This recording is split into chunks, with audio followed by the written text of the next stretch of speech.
मकर राशि के जातकों को मेरे इस भविष्यदर्शी ज्योतिष चैनल में आपका स्वागत है। मित्रों, आपने ये सुना ही होगा कि जो जीता वही सिकंदर।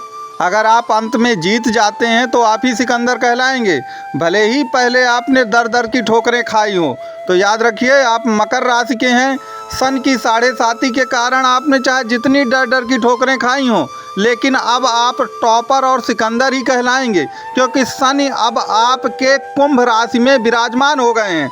जैसा कि आप चार्ट पे देख भी रहे हैं, शनि देव आपकी कुंभ राशि में आ गए हैं। कुंभ राशि आपकी राशि से दूसरे भाव की राशि है, और आपको मालूम है कि दूसरा भाव काहे का है।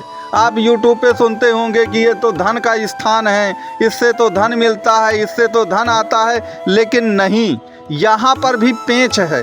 पेंच ये है कि यह संचित धन का भाव होता है। दूसरा भाव संचित धन का मतलब आप इसे रिजर्व बैंक ऑफ इंडिया कह सकते हैं, या आप अपनी बैंक में कराई गई फिक्स डिपॉजिट कह सकते हैं। आपको मालूम है कि आप फिक्स डिपॉजिट कैसे कराते हैं। आप वर्षों मेहनत करते हैं, पाई पाई जोड़ते हैं और उसको जा कर के कई वर्षों तक जमा करते हैं, तब एक बड़ी रकम जो है तैयार होती है। तो याद रखिए, जहां पर कुंभ राशि में शनि आपके आ चुके हैं, वह आपकी फिक्स डिपॉजिट अब बन गई है। वह कोई करंट अकाउंट या सेविंग अकाउंट नहीं है। और याद रखिए हमेशा कि मुसीबत के समय में फिक्स डिपॉजिट 100 रूप से आपके काम आएगी, 100% आपके काम आएगी। और यही फिक्स डिपॉजिट जो है आपको सभी प्रकार की मुसीबतों से बाहर निकालेगी और सन की 7.5 की परीक्षा में आपको टॉपर बनाएगी। तो आप इसके लिए पूरा वीडियो अंतिम तक ज़रूर देखिएगा, स्किप मत करिएगा। वीडियो पसंद आए तो वीडियो को लाइक, शेयर और सब्सक्राइब आप ज़रूर करिए। मित्रों, आपको ये मालूम है कि काल पुरुष की अगर आप कुंडली देखें, आपने काल पुरुष की कुंडली तो देखी ही होगी।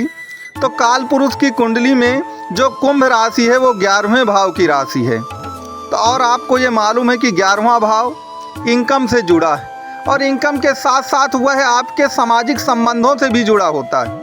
जो आपके सामाजिक संबंध होते हैं, कुछ सामाजिक संबंधों में जो भी आपके फॉलोअर हैं, आपके चाहने वाले हैं, जिनसे भी आपकी प्रत्यक्ष या अप्रत्यक्ष रूप से जान पहचान है, वह सब के सब आपका 11वें भाव से देखा जाएगा।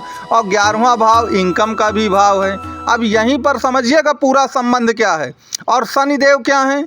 शनिदेव जो हैं एक प्रकार से वह सबसे पूरेस्ट पर्सन, जो सबसे गरीब लोग हैं, उनका प्रतिनिधित्व करते हैं। और धन के कारक भाव कौन हैं? धन के कारक ग्रह जो होते हैं वह आपके गुरुदेव बृहस्पति होते हैं, जो कि दान पुण्य के कारक हैं। तो देखिए 11वां भाव किससे हुआ? सामाजिक संबंध और इनकम से।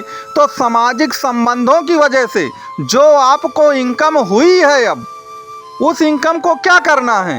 शनि पुअरेस्ट हैं, बहुत गरीब लोग हैं, और गुरु क्या हैं? जो धन देते हैं वह दान पुण्य हैं। तो सबसे गरीब पुअरेस्ट व्यक्तियों को कुछ ना कुछ आपके द्वारा दान का तात्पर्य मदद से है। और याद रखिए, मदद देने से कभी धन घटता नहीं है। आपने वो चौपाई सुनी होगी कि तुलसी पंछिन के पिए घटे न सजता नीर, दान दिए धन ना घटे, जो सहाय रघुवीर।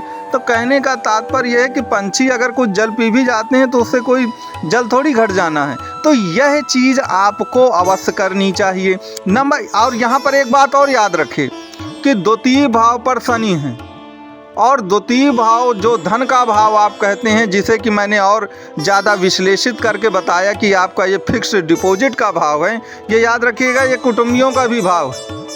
और जब व्यक्ति बहुत मुसीबत में फंस जाता है ना, जब सन की 7.5 का तूफान आता है उस पर, तो सबसे पहले कुटुंबी ही हमारा साथ छोड़ देते हैं। सबसे पहले कुटुंबी लोग जो होते हैं, अपनी जान पहचान के, वो हमारा साथ छोड़ के कहीं और चले जाते हैं। लेकिन अब वहाँ पर आपकी फिक्स्ड डिपॉजिट हो गई है।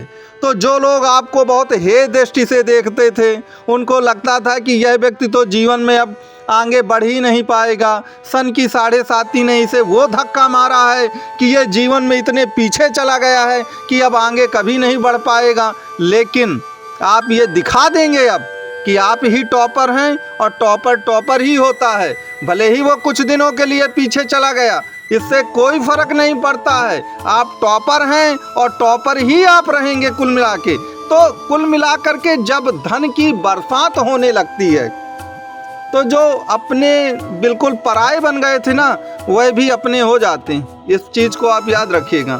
आपने जीवन के व्यवहारिकता में ये चीज़ें हमेशा देखी होंगी कि खराब समय में सबसे पहले जो अपने लोग होते हैं वो सबसे पहले अपना साथ छोड़ करके चले जाते हैं। तो अब उतरती हुई 7.5 है आपकी, और शनि को मैंने कहा ना कि वो फिक्स्ड डिपॉजिट है। और याद रखें, फिक्स्ड डिपॉजिट एक दिन में नहीं बनती, जैसे मैंने बताया बहुत लॉन्ग टर्म लगता है। इसीलिए अगर 9 ग्रहों में देखा जाए तो शनि सबसे ज़्यादा मंद गति से चलते हैं। वह लॉन्ग टर्म के देवता हैं और लंबे समय में जो पूंजी आपने अर्जित की है ना, वही असली पूंजी होती है। इसीलिए दूसरे भाव पर शनि का बैठना आपके लिए अमृतमयी साबित होगा। ये बात आप याद रखिए, क्योंकि शनि फिक्स्ड डिपॉजिट है।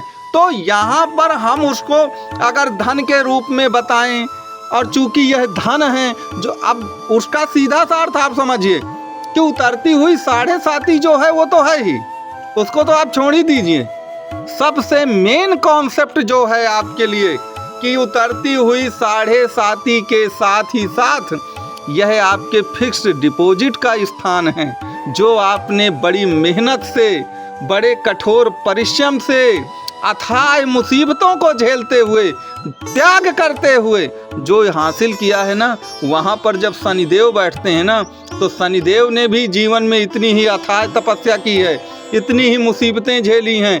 आपसे कहीं ज़्यादा उन्होंने गरीबी झेली है, अपमान, पीड़ा, तिरस्कार सब झेला है उन्होंने। तब जाकर वो इस तरह की फिक्स डिपॉजिट बना पाए थे और तब जाके वो कहीं राजा बने थे।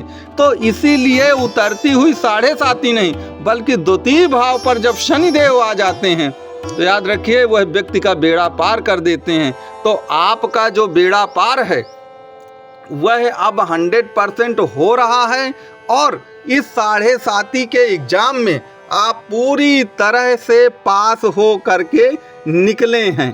तो अब आपको रिग्रेट नहीं करना चाहिए कि पहले मेरे साथ क्या हुआ, किन लोगों ने क्या किया, और कभी भी प्रतिशोध या रिवेंज जैसे भाव अपने मन में मत लाइए कि इन्होंने मेरे साथ ऐसे किया था तो मैं भी इनके साथ ऐसा करूंगा। और 7.5 का जो आप एग्ज़ाम पास किए हैं, टॉपर बने हैं, उसको अच्छे कार्यों में अब लगाइए। मित्रों, वीडियो पसंद आया हो तो आपसे मेरा निवेदन है कि आप वीडियो को लाइक, शेयर और सब्सक्राइब ज़रूर करिएगा और चैनल से हमारे जुड़े रहिएगा।